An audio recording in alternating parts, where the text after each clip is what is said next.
Guys তোমরা আমাদের কিলের দিকে লক্ষ্য না করে যদি গেমের দিকে লক্ষ্য করো তাহলে দেখতে পাবা আমরা বর্তমানে আছি M8 7009 স্কোর করে ঠাকুরগাঁও টপ 15-তে।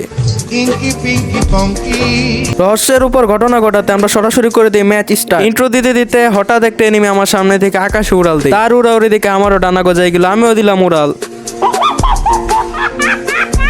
হাসাহাসি বাদ দিয়ে আমরা এনিমির মাথা খুলে পকেটে রাখার জন্য আকাশে উড়াল দিয়ে দিই। আকাশ থেকে নামতেই দেখি এক এনিমি চাচা এখানে দাঁড়ায় দাঁড়ায় হিসু করতেছে। ফাইনালি যে কথা সেই কাজ, আমরা এনিমির মাথাটা খুলে ফাইনালি আমাদের পকেটে পড়তে সক্ষম হলাম। ঘটনার উপরে রহস্যজনক কথা হচ্ছে এই যে এই এনিমিটাই আবার কিছুক্ষণ পর আমাদেরকে পকেটে পড়ার উদ্দেশ্যে এখানে ল্যান্ড করে, কিন্তু আমরা মঙ্গল গ্রহ থেকে পরিচালিত সুফিয়া কামাল প্যানেল ইউজ করে এনিমিকে ডিরেক্ট লবিতে পাঠাই দিলাম। তাছাড়া এটা ছিল ওই ম্যাচ যে ম্যাচে আমাদের 7000 স্কোর কমপ্লিট হবে। তো কেমনে কি করি, কত কিল করি সবকিছু দেখার জন্য পুরো ভিডিওটা দেখতে হবে। তো চলো শুরু করো আজকের ভিডিও। তো ইন্ট্রোতে তো দেখছো এখানে আমরা আসিয়ান একটা ফ্রি কিল পাই, পুরোটা মেবি হিসু করতে গেছিল। তো যাই হোক এখানে একটা ফ্রি কিল নেওয়ার পরে একটা গামছোলা কাকা গাড়িতে উঠা দিছে দৌড়, ওরে কিছু ড্যামেজ দেওয়ার চেষ্টা করলাম। ও দৌড় দেওয়ার আগে দেখে একটা ছক্কা মাইরাও দিছে। তো বাম্পাস থেকে দেখে আবার আমার একে ড্যামেজ দেয়। এই প্লেয়ারটারে মনে করো স্কুপ টিস্কুপ কইটা খোঁজার চেষ্টা করছি, বাট ওয়ালের কারণে ঠিকঠাক ভাবে দেখতে পারতেছিলাম না। আমার হিল কম আসছিল, এই জন্য একটা মিডি মাইরা নিলাম। যখনই ঘুরে এখান দিকে আসি দেখে একটা প্লেয়ার দৌড় দিয়ে যাচ্ছে তার টিমের রিভাইভ দিতে, বাট কোনোভাবেই এর কারণে আরে ভাই সোনিয়া দেখতে পারলাম এত রিকয়েল ভাই M8 প্রচুর রিকয়েল খাই। সব থেকে বড় কথা এটা সুইচই হইতে চায় না। আর তাছাড়া আমরা মোবাইল প্লেয়ার, এর থেকে ভালো আর কি করতে পারি।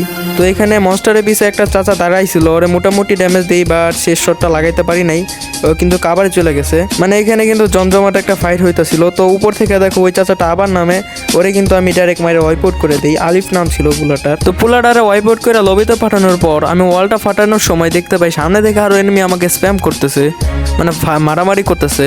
তো মাঝখান দিয়ে থার্ড পার্টি করার চেষ্টা করি, দেন একটাকে ড্যামেজ দিই অ্যান্ড হেডশট। বাইরে ভাই কি হেডশট দিলাম। তো এখানে কিন্তু আরও ছিল, তার টিমমেটরা মেবি রিভাইভ করে দিবে।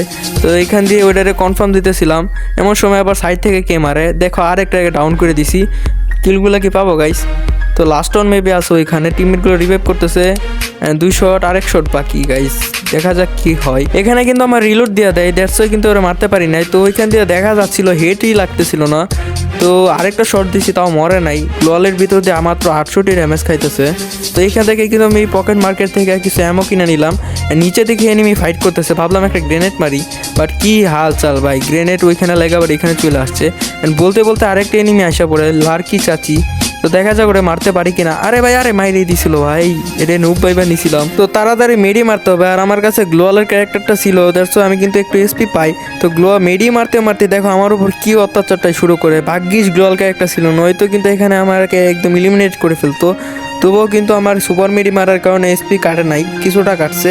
তো আমি এখান থেকে গ্লোয়ালটা থেকে বেরোনোর আগে একটা মেডি মেরে নিলাম। আমি কিন্তু প্যাক থেকে বেরোতে চাচ্ছিলাম না, বিকজ এখানে অনেক এনিমি আছে। ভাবলাম এখান দিয়ে একটা রাসেন গান মারে দেখি কিছু হয় নাকি। এন্ড দেখে একটা চাচা নক হয়ে গেছে। এন্ড একটা কিল করার পরে দেখি একটা এনিমি এখানে বসে হিল করতেছে, ডিরেক্ট করে হেডশট মেরে ওর পুরা স্কোয়াড ওয়াইপ আউট করে দিলাম। আমি কিন্তু জানতাম সামনে এনিমি আছে, আমি হুকুম হয়ে এখান দিয়ে স্কোপ করতেছিলাম। এন্ড দেখো একটাকে এক শট দিছি, বাট ওরা কিলটা জানি কে মাইরা দিছে গ্রোজা দিয়া। এখান দিয়ে কিন্তু আরো এনিমি আছে, এটা কিন্তু প্রচুর একটা হার্ড লবি তোমাদের সাথে শেয়ার করলাম। তো ওয়ালের পিছনে একটা এনিমি ছিল, আমি ওরে মোটামুটি মারার চেষ্টা করতেছিলাম। অ্যান্ড টিমমেটের কাছে শিবা ছিল, দ্যাটস ওয়াই কিন্তু লোকেশনটা আমরা পাওয়া যাই অ্যান্ড ওরা ইলিমিনেট করে দিই। অ্যান্ড আকাশ থেকে ভাই এনিমি নামে গেছে, ওরা কিন্তু ডিরেক্ট হেডশট দিয়ে লবিতে পাঠাই দিছি। ভাই রে ভাই এনিমি এটা নামার পরে যে বয়টা পাইছিলাম, তো এটা কিন্তু প্রচুর একটা হার্ড লবি অ্যান্ড আমি পারফেক্ট একটা ব্যাকআপ পাইছিলাম, দ্যাটস ওয়াই এরকম খেলতে পারতেছি। অ্যান্ড এখানে দেখো একটা জোন পোষা চলে আসছে, তো যেহেতু টুপি আছে একটা চান্স আছে ইলিমিনেটেড। বলছিলাম গাইজ জোন পোষার মানে আমি টুপি পাওয়ার পরে গাড়ির এনিমিগুলোর মারতে যে কি মজা লাগে গাইজ, তোমরা যদি না চালাও তোমরা বুঝবা না। তো জোন আইসা পড়ছে, আমি কিন্তু নিচে নামে গেলাম। আরে ভাই ফুল স্পিড টান দিয়ে দিছে, বাট প্রবলেম নাই, আমার ফুল টিম কিন্তু এখনও বেঁচে আছে। তো এখানে উপর থেকে একটা এনিমি লাভ দিছিল, ওটা ডিরেক্ট 100 কনফার্ম করে দিলাম। অ্যান্ড আমার টিমমেট কিন্তু ওরা মেরে ডাইরেক্ট বইয়া হয়ে গেল গাইজ। তো ভিডিওটা কেমন লাগছে জানাই দিও। আর প্রায় 3 থেকে 4 মাস পর ভিডিও আপলোড দিলাম, ইউটিউবিং প্রায় ছেড়ে দিছিলাম, এখন আবার তোমাদের জন্য ব্যাক করলাম। অ্যান্ড আমি কিন্তু বর্তমানে আছি 2B রিজিয়নে। তো ইনশাল্লাহ সামনে ডিভিশনে যাওয়ার পরিকল্পনা আছে। অ্যান্ড তোমরা যারা এই পর্যন্ত দেখতেছো কাইন্ডলি একটা করে লাইক করে অ্যান্ড কমেন্ট করে দিও। তো আজকের মতো এই পর্যন্ত, thank you for the watching, take care, আল্লাহ হাফেজ।